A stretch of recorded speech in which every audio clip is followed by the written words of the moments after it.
ಎಲ್ಲನೂ ಹೇಳಿದ್ದೀನಿ ನಾನು. ಹಾಡುಗಳ ಬಗ್ಗೆ ಹೇಳ್ಬೇಕಂತಂದರೆ ಮೊದಲನೇ ಹಾಡು ಸಾಕಷ್ಟು ಜನ ತುಂಬಾ ನನಗೆ ಫೋನ್ ಮಾಡಿ ಮೊದಲನೇ ಹಾಡಲ್ಲಿ ತುಂಬ ವಿಶ್ವಾಸ ಮಾಡಿದ್ರು, ತುಂಬ ಚೆನ್ನಾಗಿ ಮಾಡಿದ್ದೀರಾ, ಹೆಣ್ತನನ ಉಳಿಸ್ಬಿಟ್ಟಿದ್ದೀರಾ, ಹೆಣ್ಣು ಗೌರವ ಕೊಟ್ಟು ಅಷ್ಟು ಚೆನ್ನಾಗಿ ಸಾಂಗ್ ಮಾಡಿದ್ದೀರಾ, ತುಂಬ ಕಾಲ್ ಮಾಡೆಲ್ಲ ಹೇಳಿದ್ರು. ನನಗೆ ತುಂಬ ಖುಷಿ ಆಯಿತು. ಹೆಣ್ಣು ತಲೆ ಎತ್ಕೊಂಡು ನಡೆಯೋವಂಥದ್ದನ್ನು ತೋರಿಸ್ಕೊಟ್ಟಿರೋವಂಥ ಹಾಡು ಎಷ್ಟು ಮಟ್ಟಿಗೆ ಇನ್ನೂ ಹೆಚ್ಚೆಚ್ಚು ಮಟ್ಟಿಗೆ ರೀಚ್ ಆಗಲಿ ಅಂತ ನಿಮ್ಮ ಮುಖಾಂತರ ಕೇಳ್ಕೊತೀನಿ. ನೋಡದೇ ಇರೋರೆಲ್ಲನೂ ನೋಡಿ, ಅಷ್ಟು ಚೆನ್ನಾಗಿದೆ ಹಾಡು. ದೇವಿ ಸಾಂಗು, ಆ ದೇವಿನೇ ವರ ಕೊಟ್ಟಿರೋ ಸಾಂಗು, ಹೆಣ್ಮಕ್ಳಿಗೆ ತುಂಬ ಹಾಡು. ಅದೂ ಆ್ಯಕ್ಚುಲಿ ಅದು ಹಾಡೇ ಇಟ್ಟಿರಲಿಲ್ಲ, ನಾನು ಹಾಡೇ ಇಟ್ಟಿರಲಿಲ್ಲ, ತೆಗೆದ್ಬಿಟ್ಟಿದ್ದೆ. ಸ್ವಲ್ಪ ಬೇರೆ ಕಾರಣಾಂತರ ಅನ್ನೋದು ಕೊರಿಯೋಗ್ರಾಫ್ ಮಾಡೋಕ್ಕೆಲ್ಲ ಈ ಥರದಲ್ಲಿ ಅಂದ್ಬಿಟ್ಟು ಇಟ್ಟಿರಲಿಲ್ಲ ನಾನು. ಇವರು ಹಿಮಾ ಅವ್ರದ್ದು ಒಂದು 10 ದಿನ ಕಾಲ್ ಶೀಟ್ ತೊಗೊಂಡಿದ್ವಿ ನಾವು. ಇವ್ರು ಬೇಗನೆ ಮುಗಿಸ್ಬಿಟ್ರು, ಒಂದು 5-6 ದಿನಕ್ಕೆಲ್ಲ ಮುಗಿಸ್ಬಿಟ್ಟಿದ್ರು. ಹಾಗಾಗಿ ನಾನೇನು ಮಾಡಿದೆ, ಮುಗೀತಮ್ಮ ನೀವು ನೆಕ್ಸ್ಟ್ ಡೇಟ್ಗೆ ಬರ್ರಿ, ಇನ್ನೊಂದು ದಿನ ಆಗ್ಬೋದಲ್ಲ, 10 ದಿನ ಹೇಳ್ಬಿಟ್ಟು ನೀವು ಹಿಂಗೆ ಮುಗಿಸ್ಬಿಟ್ರೆ ಹೆಂಗೆ, ಹಾಗೆ ಇನ್ನು ಕತೆ ಫೈನಲ್ ಮಾಡಾದ್ಮೇಲೆ ಇನ್ನು ಅಷ್ಟೇ ಮಧ್ಯೆ ತೂರ್ಸೋಕ್ಕೆಲ್ಲ ಆಗಲ್ಲಮ್ಮ, ನಾನೊಂದು ಆಡಿದ್ದು ಅದನ್ನೇ ತೆಗೆದ್ಬಿಟ್ಟೆ ಅಂತ ಸುಮ್ಮನೆ ಬಾಯಿ ತಪ್ಪು ಹೇಳ್ಬಿಟ್ಟೆ. ಆಡಿತ್ತಾ ಹಂಗೆ ಹೆಂಗೆ ಅಂದ್ಬಿಟ್ಟು ಜಗಳಕ್ಕೆ ಹಾಡು ಕೇಳಿಸಿ ನೋಡೋಣ ಅಂತ ಅಂದ್ಬಿಟ್ಟು ಒಂದು ಲಿರಿಕ್ಸ್ ಕೊಟ್ಟೆ ಅದಕ್ಕೆ. ನನಗೆ ಬೇಕೇ ಬೇಕು ಹಾಡು ಹಾಗೆ ಹೀಗೆ ಅಂತ ಹೇಳ್ಬಿಟ್ಟು ಸ್ವಲ್ಪ ಇದು ಮಾಡ್ತು. ಆಮೇಲೆ ನಾನು ಆಗಲಿ ಒಂದೇ ಒಂದು ಹಾಡು ಏನು ಪೂರ್ತಿ ಚಿತ್ರಕ್ಕೆ ಒಂದು ಹಾಡು ಏನು ಇಡೋದು ಅಂತ ಅಂದ್ಬಿಟ್ಟು ಯೋಚನೆ ಮಾಡಿ ನಮ್ಮ ಕೊರಿಯೋಗ್ರಾಫ್ ಸಾರನ್ನು ಕೇಳಿದೆ ನಾನು. ರಘು ಸಾರ್ ಭೇಟಿ ಮಾಡಿ ಈ ರೀತಿ ಇದೆ, ಒಂದು ಹಾಡು ಬರೆದಿದ್ದೀನಿ, ಕೊರಿಯೋಗ್ರಾಫ್ ಮಾಡಿಕೊಡಿ. ಫಸ್ಟ್ ಮ್ಯೂಸಿಕ್ ಶಿವಪ್ರಸಾದ್ ಅವ್ರ ಹತ್ರ ಮಾತಾಡಿದೆ. ಅವರು ತುಂಬ ಚೆನ್ನಾಗಿ ಟ್ಯೂನ್ ಕೊಟ್ಬಿಟ್ರು. ಟ್ಯೂನು ಕೇಳಿಸ್ತು, ನನಗೂ ಇಷ್ಟ ಆಗೋಯ್ತು. ಹಾಗಾಗಿ ಹಾಡು ಬಂದ್ಬಿಡ್ತು. ಆಮೇಲೆ ಕೊರಿಯೋಗ್ರಾಫರ್ ಹತ್ರ ಕೂತ್ಕೊಂಡು ಇವಳೇ ನಾನಂತೂ ಡ್ಯಾನ್ಸ್ ಬರೋಲ್ಲಪ್ಪ ನನಗೆ, ಸುಮ್ಮನೆ ನಾನು ಅವಳು ಆಡ್ಕೊಂಡು ಹೋಗ್ಬಿಡ್ಲಿ, ಒಂದು ಕೊರಿಯೋಗ್ರಾಫ್ ಮಾಡ್ಬಿಡು, ಸ್ವಲ್ಪ ಆಟ ಮಾಡ್ತದ ಹೆಣ್ಮಗ ಅಂತ ಹೇಳಿದ್ದೆ. ಅಣ್ಣವರು ಮತ್ತು ನಮ್ಮ ದೇವ ಅಣ್ಣವ್ರು ಇಬ್ಬರು ಸೇರಿಸ್ಬಿಟ್ಟು ನಾನು ಮಾಡ್ಕೊಂಡು ತಳ್ಬಿಟ್ರು. ಸುಮ್ಮನೆ ನಡ್ಕೊಂಡು ಹೋಗಿ ನಡ್ಕೊಂಡು ಬಾ ಅಂತ ಅಂದ್ಬಿಟ್ಟು ಮಾಡ್ಬಿಟ್ರು. ನನಗೆ ಡ್ಯಾನ್ಸ್ ಬರೋಲ್ಲ, ಬೇಡಪ್ಪ ಅಂತ ಕೊರಿಯೋಗ್ರಾಫರ್ ಹತ್ರ ಹೇಳಿದೆ ನಾನು. ಅವ್ರು ಕೇಳಿಲ್ಲ. ಆಮೇಲೆ ಇವಳೇ ತೋಟದಲ್ಲೆಲ್ಲ ಆಡ್ಕೊಂಡು ಮಾವನ್ನ ಹೊಗಳ್ಕೊಂಡು ಮಾವನ್ನ ಮೀಟ್ ಮಾಡೋಕ್ಕಂತ ಹೋಗೋ ಥರ ಮಾಡಿಕೊಡೋಣ ಅಂತ ನಮ್ಮ ಕೊರಿಯೋಗ್ರಾಫರ್ ರಘುವಣ್ಣನ ಕೇಳಿದೆ. ಅವ್ರು ನನ್ನ ಇರಿಸಿ ಹಾಡು ಮಾಡಿದ್ರು. ಚೆನ್ನಾಗಿದೆ, ಎಲ್ಲ ಖುಷಿ ಆಗ್ತದೆ ನೋಡಿ, ನಿಮಗೂ ಇಷ್ಟ ಆಗ್ತದೆ ಅನ್ಕೋತೇನೆ. ಆ ರೀತಿ ಹಾಡು ಬಂತು. ಇನ್ನು ನಾನು ಮೂವಿ ಟ್ರೈಲರ್ ಬಗ್ಗೆನೂ ಹೇಳ್ಬಿಡ್ತೀನಿ, ಟ್ರೈಲರ್ ಹೇಗಿದೆ ಅನ್ನೋದು. ತುಂಬ ಚೆನ್ನಾಗಿ ಬಂದಿದೆ ಟ್ರೈಲರು. ಅದೂ ತುಂಬ ಜನ ವೀಕ್ಷಣೆ ಮಾಡ್ತಿದ್ದಾರೆ, ಇನ್ನೂ ಹೆಚ್ಚೆಚ್ಚು ಜನ ವೀಕ್ಷಣೆ ಮಾಡಿ ಅಂತ ಹೇಳ್ತೇನೆ. ಮೂವಿಗೆ ಒಂದು ಪ್ರಧಾನವಾದದ್ದು, ಮೂವಿ ಬಿಡಲಿಕ್ಕೆ ಮುಂಚೆ ಬೇಕಾಗಿರೋದು ಏನು, ಹಾಡು ಮತ್ತು ಟ್ರೈಲರ್. ಅದು ಎಷ್ಟು ಅಚ್ಚುಕಟ್ಟಾಗಿ ನಾನು ಪ್ರೆಸೆಂಟ್ ಮಾಡಿದ್ದೀನಿ ಅನ್ನೋದು ಜನಗಳಿಗೆ ಗೊತ್ತಾಗಲಿ ನಿಮ್ಮ ಮುಖಾಂತರ. ಯಾಕೆ ಈ ವಿಷಯ ಟ್ರೈಲರ್ ಬಗ್ಗೆ ಏನು ಹೇಳ್ತೀನಿ ಅಂತಂದರೆ, ನಾನು ಜನಗಳು ಏನೋ ನಾನು ಪಿಕ್ಚರ್ ಮಾಡ್ತಿರೋ ಹೇಳೋರು, ಏನು ಪಿಕ್ಚರ್ ಮಾಡ್ತೀಯಪ್ಪ, ಮೊದಲು ಹಳೆ ದಿನಗಳಲ್ಲಿ ಪಿಕ್ಚರ್ಗಳು ಕುತ್ಕೊಂಡು ನೋಡ್ಕೊಂಡಿದ್ವಿ, ಕಣ್ಣಲ್ಲಿ ನೀರು ಒರೆಸ್ಕೊಂಡು, ಆ ಥರ ಎಮೋಷನ್ ಮೂವಿ. ಹಳೇದಲ್ಲಿ ಇವಾಗ ನೀನೇನು ಮಾಡಿದೆ, ಪಿಕ್ಚರ್ ಬೇರೆ ಮಾಡ್ತಿದ್ದೆ, ಏನಕ್ಕೆ ಮಾಡ್ತೀಯಪ್ಪ ಅಂತ ಅಂದ್ಬಿಟ್ಟು ಅವರೇ ಒಂದು ಕೊಡೋರು ನನಗೊಂದು ವಿಷಯ ಹೇಳೋರು. ಪಿಕ್ಚರ್ ಅಂದರೆ ಹಿಂಗಿರಬೇಕು, ಒಂದು ಎಮೋಷನ್ ಇರಬೇಕು, ಒಂದು ಹಳೆ ಪಿಕ್ಚರ್ಗಳ ಥರ ಇರಬೇಕು, ಒಂದು ಕಾರ್ಡ್ ಇರಬೇಕು, ಒಂದು ದೇವದ ಥರ, ಒಂದು ಉಶ್ ಫಿಲಮ್ ಎಲ್ಲ ಒಂದಷ್ಟು ಜನ ಹೇಳ್ಬಿಟ್ಟು ಹೇಳಿದ್ರು. ಅವ್ರವ್ರ ಗುಣಮಟ್ಟನ ಒಂದು 10-15 ಜನಗಳಲ್ಲಿ ಕೇಳ್ಪಟ್ಟೆ ನಾನು. ಹಿಂಗಿರ್ಬೇಕು ಮೂವಿ, ಈ ಥರ ಇರಬೇಕು, ಆ ಥರ. ಅಂದರೆ ನಾವು ಸಾಮಾನ್ಯ ಜನಗಳಲ್ಲಿ ಮೂವಿ ಅಂತಂದರೆ ಅವ್ರ ಸ್ವಾದಿಷ್ಟತೆ ಎಷ್ಟು ಮಟ್ಟಿಗೆ ಟೇಸ್ಟ್ ಇಟ್ಕೊಂಡಿರೋದನ್ನ ನಾನು ಮತ್ತು ದೇವು ಮತ್ತು ನನ್ನ ಎಡಿಟರ್ ವಿಕ್ರಮ್ ಅವರು ಅದನ್ನೇ ಮೈಂಡಲ್ಲಿ ಇಟ್ಕೊಂಡು ನಾನು ಟ್ರೈಲರ್ ಕಟ್ ಮಾಡಿದೆ. ಪ್ರತಿಯೊಂದೂ ಅವ್ರು ಏನೇನು ಭಾವಿಸ್ತಾರೆ, ಟೇಸ್ಟ್ ಎಷ್ಟು ಇಟ್ಕೊಂಡಿದ್ದಾರೆ ಅವ್ರ ಗುಣಮಟ್ಟವಾಗಿ ಚಿತ್ರದ ಬಗ್ಗೆ ಅನ್ನೋದನ್ನ ಮನಸ್ಸಲ್ಲಿ ಇಟ್ಕೊಂಡು ನಾನು ಟ್ರೈಲರ್ ಕಟ್ ಮಾಡಿದ್ದೆ. 30 ದಿನ ತಗೊಂಡೆ ಟ್ರೈಲರ್ ಕಟ್ ಮಾಡೋಕ್ಕೇನೆ. ಅವ್ರ ಪ್ರಕಾರ ಅವ್ರು ಸೂಕ್ಷ್ಮ ಗಮನಿಸಿದ್ರೆ ನನ್ನಲ್ಲಿ ಎಮೋಷನ್ ಇದೆ, ಹಾರರ್ ಇದೆ, ಸಸ್ಪೆನ್ಸ್ ಇದೆ, ಒಂದು ಅಡ್ವೆಂಚರ್ ಇದೆ. ಇಷ್ಟು ಮುಖ್ಯವಾಗಿ ಆ ಜನಕ್ಕೆ ತಲುಪಿಸೋಕ್ಕೆ ನಾನೊಂದು 30 ದಿನ ಟ್ರೈಲರ್ಗೆ ಶ್ರಮಪಟ್ಟು ನಾನು ಟ್ರೈಲರ್ ಕಟ್ ಮಾಡಿ ಅಷ್ಟು ಚೆನ್ನಾಗಿ ಮಾಡಿಕೊಟ್ಟಿದ್ದೀನಿ. ಅವ್ರು ನೋಡಿ ನನ್ನ ಮೃತದೇವತೆ ಚಿತ್ರ ನೋಡಲಿ ಅಂತ ಕೇಳ್ಕೊತೀನಿ ನಾನು. ಯಾಕಂತಂದರೆ ಜನಗಳ ಟೇಸ್ಟು, ಅವರು ಮನೋಭಾವನೆ, ಅವ್ರ ಗುಣಮಟ್ಟ, ಮೂವಿ ಮೇಲೆ ಇಟ್ಟಿರೋ ಒಂದು ಪ್ರೀತಿನ ನಾನು ಈ ಟ್ರೈಲರು ಹಾಡು ಮುಖಾಂತರ ಪ್ರೆಸೆಂಟ್ ಮಾಡಿದ್ದೀನಿ. ಅವ್ರ ಗೌರವ ಕೊಟ್ಟು ನಮ್ಮ ಮೃತ್ಯುದೇವತೆ ನೋಡಲಿ ಅಂತ ಕನ್ನಡ ಜನತೆನ ಕೇಳ್ಕೊತೀನಿ. ಧನ್ಯವಾದ. ಯಾರು ಹೇಳ್ತಾರೆ ನಮ್ಮ ದೇವಣ್ಣರು? ಅಣ್ಣ ಒಂದು ನಿಮಿಷ ಕೊಡ್ತೀನಿ, ಅವ್ರು ಹೇಳ್ತಾರೆ. ನಾವು ಕೆಲವೊಂದು 2-3 ಶಾರ್ಟ್ ಅನ್ಕೊಬಿಟ್ಟು ನಾವು 2-3 ಶಾರ್ಟ್ ಇದೆ ಅನ್ಕೊಬಿಟ್ಟು ಕೆಲವೊಂದು ಕೋಳಿ ಕೆಲವೊಂದು ಅನಿಮಲ್ ಇದು ಮಾಡಿದ್ವಿ ನಾವು ಮೂವಿಯಲ್ಲಿ. 2-3 ಶಾರ್ಟ್ ಅನ್ಕೊಬಿಟ್ಟು ನಮ್ಮ ಕೆಲವರು ಮಿಸ್ಗೈಡ್ ಮಾಡಿದ್ರು ನಮಗೆ. ಐ ಮೀನ್ ಅಂದರೆ ನಡೆದು ಬಿಡುತ್ತೆ ಅದೇ ಇದು ಅಂದ್ಬಿಟ್ಟು ನಾವು ಅದರ ಮುಖಾಂತರ ಹೋದಾಗ ಅದಕ್ಕೆ ಸೆನ್ಸಾರಲ್ಲಿ ಮೋಷನ್ ಶೂಟ್ ನೀವು ಅದು ಅನಿಮಲ್ ಯಾ ಇದೆ ಅದಿದೆ ಈಗ ಪರ್ಮಿಷನ್ ಅಪ್ಲೈ ಮಾಡಿದ್ದೀವಿ. ದಟ್ಸ್ ವೈ ಅದಕ್ಕೆ ಸಿನಿಮಾ ಈಗ ಲೇಟ್ ಆಗ್ತಿರೋದು. ಅಮೌಂಟ್ ಇರಲಿ.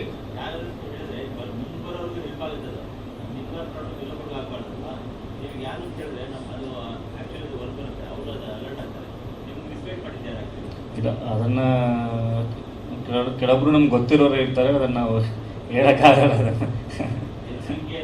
ಹೌದಾ? ಅದೇ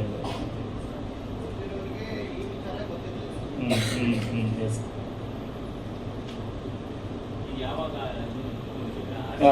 ಆಲ್ಮೋಸ್ಟ್ ಇವತ್ತು ನಾಳೆ ಸ್ವಲ್ಪ ಫೈನಲ್ ಆಗುತ್ತೆ. ಸ್ವಲ್ಪ ಅಪ್ಲೈ ಮಾಡಿದ್ದೀವಿ, ಅನಿಮಲ್ ಬೋರ್ಡ್ ಅಪ್ಲೈ ಮಾಡಿದ್ದೀವಿ. ಇವತ್ತೆಲ್ಲ ನಾಳೆ ಫೈನಲ್ ಆದರೆ ನಾವು ಇನ್ನೊಂದು ಪ್ರೆಸ್ ಮೀಟಲ್ಲಿ ನಾವು ಡೆಫಿನೆಟ್ಲಿ ಅದನ್ನು ಇದು ಮಾಡ್ತೀವಿ, ಕನ್ಫರ್ಮ್ ಮಾಡ್ತೀವಿ ಡೇಟ್. ಸಾರಿ, ಇಲ್ಲ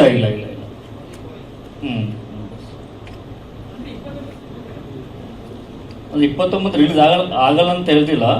ಅಂದರೆ ನಾವು ಅಪ್ಲೈ ಮಾಡಿದ್ದೀವಿ, ಇವತ್ತು ನಾಳೆ ಅಷ್ಟರಲ್ಲಿ ಕನ್ಫರ್ಮ್ ಆಗುತ್ತೆ.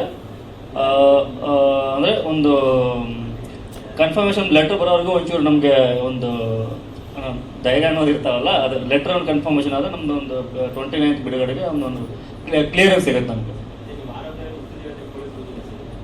ಸರಿ.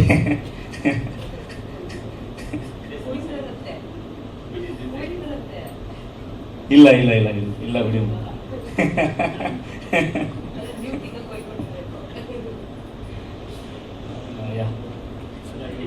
ಏನು ಅನ್ನೋದು ಗೊತ್ತಾಗ್ತದೆ. ನಾಗೇಂದ್ರಣ್ಣ ಅಂತ ತಿಳಿಸ್ತೀನಿ. ಕೋಡಿದಲ್ಲ ಅಣ್ಣ, ಸೆನ್ಸರ್ ಅಣ್ಣ.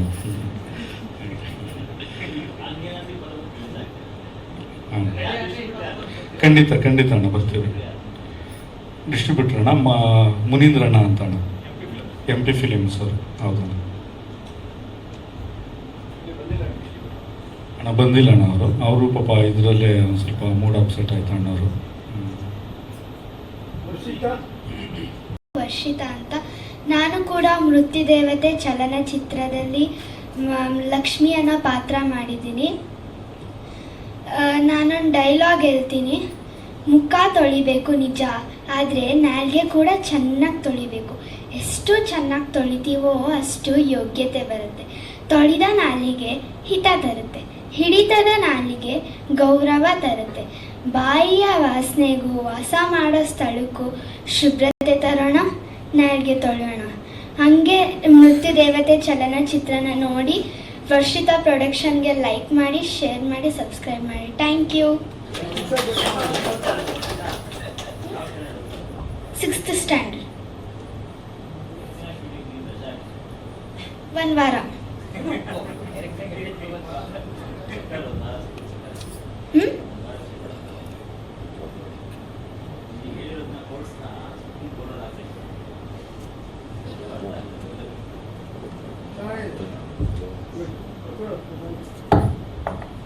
ಮಾಧ್ಯಮ ಮಿತ್ರರಿಗೆ ನಮಸ್ಕಾರಗಳು. So check. Hello. Mrityudevate cinema ಅದೇ ಇದೊಂದು ಚೂರು ತೊಂದರೆ ಆಗಿರೋ ಕಾರಣ ಗೊತ್ತಿಲ್ಲ, ಇನ್ನೂ ಟಚ್ ವುಡ್ ಆದರೂ ಆಗ್ಬೋದು. 29ನೇ ತಾರೀಕು ರಿಲೀಸು. ಸೊ ಅದೇ ನನಗೂ ಗೊತ್ತಿರಲಿಲ್ಲ. ಇಲ್ಲಿಗೆ ಬಂದ ಮೇಲೆ ಸರ್ ನನಗೆ ಹೇಳಿದ್ರು ಈ ಥರ ಒಂಚೂರು ತೊಂದರೆ ಆಗಿದೆ ಆ್ಯನಿಮಲ್ ಬೋರ್ಡ್ ಸರ್ಟಿಫಿಕೇಷನ್ ಕಡೆಯಿಂದ. ಸೊ ಇಟ್ಸ್ ಓಕೆ, ಹ್ಯಾಪನ್ಸ್, ಏನೂ ಮಾಡೋಕ್ಕಾಗಲ್ಲ, ಒಂದೊಂದು ದಿನ ಆಗುತ್ತೆ. ಸೊ ನಾನು ಅವ್ರಿಗೂ ಹೇಳ್ತೀನಿ, ಜಾಸ್ತಿ ಏನು ಓವರಾಗಿ ತಲೆ ಕೆಡಿಸ್ಕೊಳಕ್ಕೆ ಹೋಗ್ಬಿಡಿ. ನಾವೆಲ್ಲ ನಮ್ಮ ಇಡೀ ಚಿತ್ರತಂಡ ನಾವು ನಿಮ್ಮ ಜೊತೆ ಯಾವಾಗಲೂ ಇರ್ತೀವಿ. ನೀವು ಯಾವಾಗ ರಿಲೀಸ್ ಮಾಡಿದ್ರೂ ಬಂದು, ಇದೆಲ್ಲ ನಮ್ಮ ಆರ್ಟಿಸ್ಟ್ಗಳ ಕರ್ತವ್ಯ, ಬಂದು ನಿಂತ್ಕೊಂಡು ನಮ್ಮ ಚಿತ್ರತಂಡನ ನಾವು ಗೆಲ್ಸ್ಕೊಡ್ತೀವಿ ಸರ್. ನೀವು ಏನು ಅದ್ರ ಬಗ್ಗೆ ಯೋಚನೆ ಮಾಡಬೇಡಿ.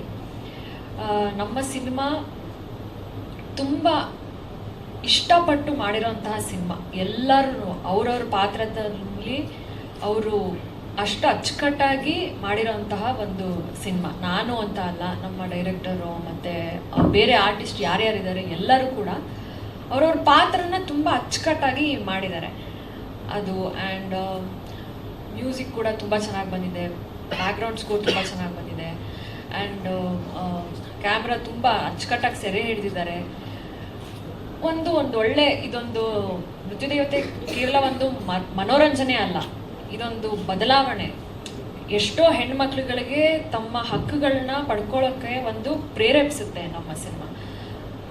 ಈಗಿನ ಜನ್ರೇಷನ್ಗೆ ಒಂದು ಏನಂತಾರೆ, ಎಷ್ಟೊಂದು ಕಡೆ ಅತ್ಯಾಚಾರಗಳು ನಡೀತಾನೆ ಇರುತ್ತೆ, ಈಗಲೂ ನಡೀತಾ ಇದೆ. ಸರ್ವೆ ಪ್ರಕಾರ ನೋಡಕ್ಕೆ ಹೋದರೆ ಪ್ರತಿ 6 ನಿಮಿಷಕ್ಕೆ ಒಂದು ಹೆಣ್ಮಗು ಮೇಲೆ ಅತ್ಯಾಚಾರ ನಡೀತಾ ಇದೆ. ಇವತ್ತಿನ ತನಕ ನಾವು ಸ್ಟಿಲ್ ಎಷ್ಟು ಸಿನಿಮಾಗಳು ಮಾಡಿದ್ದೀವಿ, ವುಮೆನ್ ಎಂಪವರ್ಮೆಂಟ್ ಬಗ್ಗೆ ಆಗಿರ್ಬೋದು, ಬರ್ತಾನೆ ಇದೆ ಸಿನಿಮಾ, ಬಟ್ ಸ್ಟಿಲ್ ಇದು ಆಗ್ತಾನೆ ಇದೆ ಅಂತ ಅಂದಮೇಲೆ ಸೊ ಇದು ಹೆಂಗೆ ನಮ್ಮ ಕಡೆಯಿಂದ ನಾವೇನು ಮಾಡೋಕ್ಕೆ ಸಾಧ್ಯ? ಆ ಒಂದು ಬದಲಾವಣೆಗೋಸ್ಕರ ಆ ಒಂದು ಏನಂತಾರೆ ರಿಮೈಂಡರ್ ಇದು ನಮ್ಮ ಸಿನಿಮಾ. ನೋಡಿದವ್ರು ಅಷ್ಟು ಜನಕ್ಕೂ ಓಕೆ ಎಸ್, ಇವಾಗ ನಾವು ಎಲ್ಲೋ ಇರ್ತೀವಿ, ಆಲ್ ಆಫ್ ಎ ಸಡನ್ ಒಂದು ರಿಮೈಂಡರ್ ಕೊಡ್ತೀವಿ ನಾವು, ಈ ಥರ ಹೌದು ಕರೆಕ್ಟು ಇವ್ರು ಮಾಡ್ತಾ ಇರೋದು ಅನ್ನೋ ಒಂದು ಸಂದೇಶ. ನಮ್ಮ ಸಿನಿಮಾ ಮುಖಾಂತರ ಈ ಸಂದೇಶನ ನಾವು ಖಂಡಿತವಾಗ್ಲೂ ಎಲ್ಲ ಹೆಣ್ಣು ಮಕ್ಕಳುಗಳನ್ನು ನೋಡಬೇಕು ಈ ಸಿನಿಮಾನ. ಹಾಗೆ ಹೆಣ್ಣು ಹೆತ್ತ ಎಲ್ಲ ತಂದೆ ತಾಯಿರು ಕೂಡ ಬಂದು ನಮ್ಮ ಸಿನಿಮಾನ ನೋಡಬೇಕು. ಸೊ ಅಂತ ನಾನು ಕೇಳ್ಕೊತೀನಿ. ಖಂಡಿತ ಮೃತ್ಯುದೇವತೆ ಆದಷ್ಟು ಬೇಗ ನಿಮ್ಮ ಮುಂದೆ ಬರ್ತಾ ಇದೆ. ದಯವಿಟ್ಟು ಎಲ್ಲರೂ ನೀವು ಚಲನಚಿತ್ರ ನೋಡಬೇಕು, ನಮ್ಮ ಥಿಯೇಟರ್ಗೆ ಬಂದು ನೋಡಬೇಕು ಅಂತ ನಾನು ಕೇಳ್ಕೊತೀನಿ. ಹಾಗೆ ನಿಮ್ಮ ಪ್ರೀತಿ ಸಹಕಾರ ಇದೇ ರೀತಿ ನಮ್ಮ ಇಡೀ ಚಿತ್ರತಂಡದ ಮೇಲೆ ಹೀಗೆ ಇರಲಿ ಅಂತ ನಾನು ಕೇಳ್ಕೊತೀನಿ. So thank you so much sir. ನಿಮ್ಗೆ ಏನಿದ್ರು ಕೇಳ್ಬೋದು ಸರ್. ಒಂದು 8ನೇ ಸಿನಿಮಾ ಸರ್ ನಿಮ್ಮದು.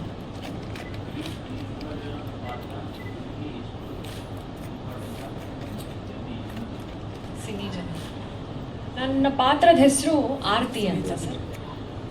ಆರ್ತಿ ಮತ್ತು ನಾನು, ನನ್ನ ಸಾರಿಕಾ ಏನಿದ್ದಾರೆ ಅವರಿಬ್ರು ನಾನು ಒಂದೇ ತಕ್ಕಡಿಲಿ ಹಾಕ್ತೀನಿ. ಯಾಕಂತಂದರೆ ನಾನು ಹೆಂಗಿದ್ದೀನಿ ಅದೇ ರೀತಿ ಇದೆ ಪಾತ್ರ.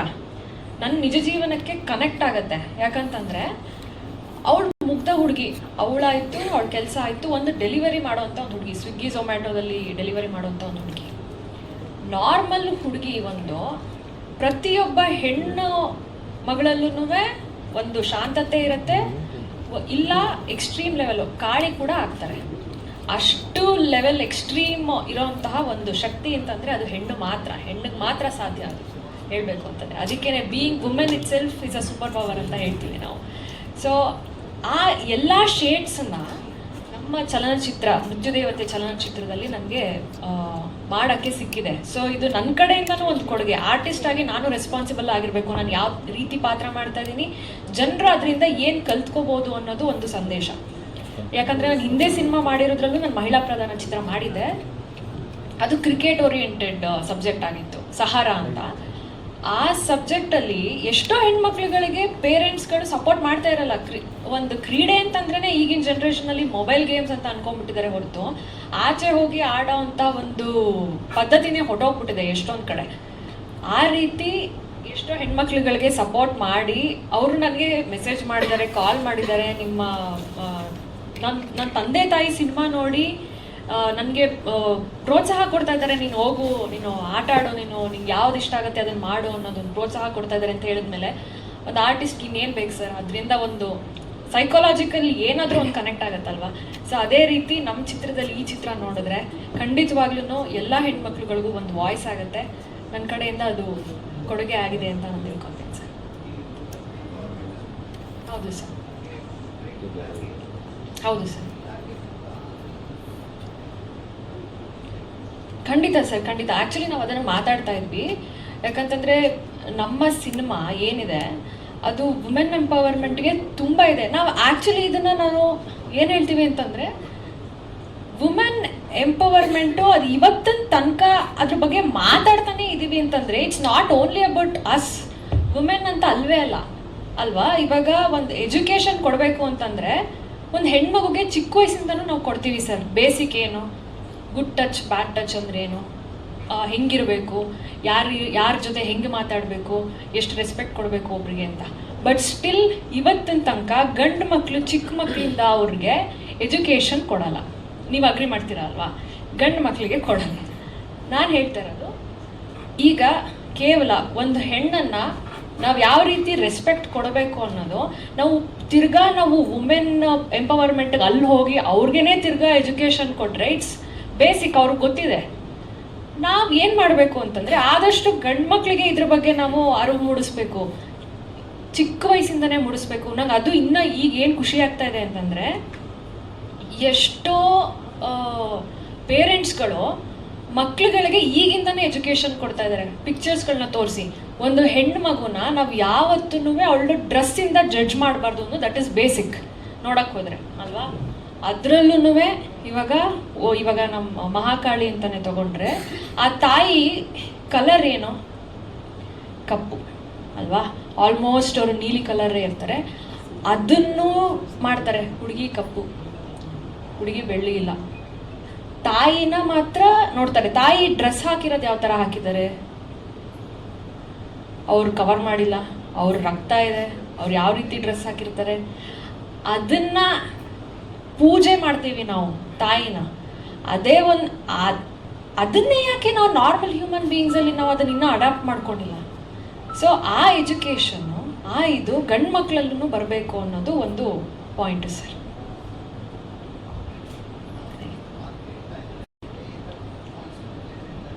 ಹೌದಾ sir? Thank you so much sir. ನಂಗೆ ಸಿಕ್ಕಾಪಟ್ಟೆ ಇಷ್ಟ ಶ್ರುತಿ ಅಮ್ಮ ಕೂಡ. Thank you. ನಾನು ಸ್ವಲ್ಪ ಹೆಲ್ತ್ ಅಪ್ಸೆಟ್ ಆಗಿರೋದ್ರಿಂದ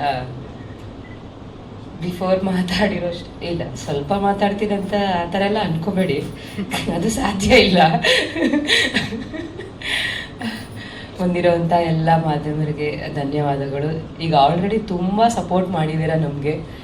ಎಲ್ಲ ಮೀಡಿಯಾದಲ್ಲಿ, ಎಲ್ಲ ಸೋಷಲ್ ಪೇಜ್ಗಳಲ್ಲಿ ನಮ್ಮ ಮೃತ್ಯುದೇವತೆ ಮೂವಿ ಬಗ್ಗೆನೇ ಮಾತಾಗ್ತಾ ಇದೆ. ತುಂಬ ಖುಷಿ ಆಯಿತು. ಹಾಗೆ ಇವತ್ತಿನ ಇವೆಂಟಲ್ಲಿ ಮೇನ್ ನನ್ನ ಸಾಂಗ್ ರಿಲೀಸ್ ಆಗಿದೆ. ಏನು ಸಾಂಗ್ ಇರಲಿಲ್ಲ, ಅವ್ರು ಹೇಳಿದ್ರು ಬಿಫೋರು. ಸೊ 10 days ಇರೋದನ್ನ 5 daysಲ್ಲಿ ನಾನು ಮುಗಿಸ್ಬಿಟ್ಟೆ ಶೂಟ್ನ. ಸೊ ಹಾಗಾಗಿ ನಾನು ಕೇಳಿದೆ, ನನಗೊಂದು ಏನಾದರೂ ಸಾಂಗ್ ಇದ್ದಿದ್ರೆ ಚೆನ್ನಾಗಿರ್ತಿತ್ತು ಅಂದೆ. ಪಾಪ ಅವರು ಅದೇ ಜೋಶಲ್ಲಿ ನಾನಿರೋ ಜೋಶಿಗೆ ಒಂದು ಸಾಂಗ್ನ ಕೊಟ್ಟಿದ್ದಾರೆ. ನಮ್ಮ ಕೈಲಿ ಆದಷ್ಟು ಆ ಸಾಂಗ್ನ ಚೆನ್ನಾಗಿ ಮಾಡೋದಕ್ಕೆ, ಡ್ಯಾನ್ಸ್ನ ಮಾಡೋದಕ್ಕೆ ಪ್ರಯತ್ನ ಪಟ್ಟಿದ್ದೀವಿ. ಸರ್ ಹೇಳ್ತಾ ಇದ್ರು, ನಾನೆಲ್ಲ ಬೇಡ ಅಮ್ಮ, ನಾನು ಏನು ಮಾಡ್ತೀನಿ, ನಂಗೇನು ಬರಲ್ಲ ಅಂತ. ಸರ್ ಸಾಂಗ್ ತುಂಬ ಮಾವ ಅಂತ ಇದ್ದೀನಿ, ಯಾರನ್ನ ಮಾವ ಅಂತ ಕೇಳ್ತಾರಲ್ಲಿ, ನೀವಿದ್ರೆ ನೀವು ಹೋಗಿ ನೀವೇನೋ ಒಂದು ಎಕ್ಸ್ಪ್ರೆಷನ್ ಕೊಡಿ, ನಾನು ಮಾಡ್ತೀನಿ ಹಂಗೆ ಹೀಗೆ ಅಂತ. ಆಯಿತು ಅಂತ ನಮ್ಮ ರಘು ಸರ್ ತುಂಬ ಚೆನ್ನಾಗಿ ಅವ್ರಿಗೆ ಎಷ್ಟು ಬರುತ್ತೋ ಅಷ್ಟು ಮಟ್ಟಕ್ಕೆ, ಹಾಗೆ ನನಗೆ ಒಂದು ಪ್ರಯತ್ನ ಮಾಡಿಸಿದ್ದಾರೆ ನನ್ನಿಂದ ಡ್ಯಾನ್ಸ್ ಮಾಡೋದಕ್ಕೆ Raghu sir. So thank you sir. ಇಷ್ಟು ಚೆನ್ನಾಗಿ ಸಾಂಗ್ ಬರೋದಕ್ಕೆ ಅವರು ಕೂಡ ಕಾರಣ. ಹಾಗೆ ಮ್ಯೂಸಿಕ್ ಆಗಿರ್ಬೋದು, ಸಾಹಿತ್ಯ ಯಾರು ಅಲ್ಲ, ನಮ್ಮ ಸರ್ದೆ ಸಾಹಿತ್ಯ ಎಷ್ಟು ಚೆನ್ನಾಗಿ ಬರ್ದಿದ್ದಾರೆ.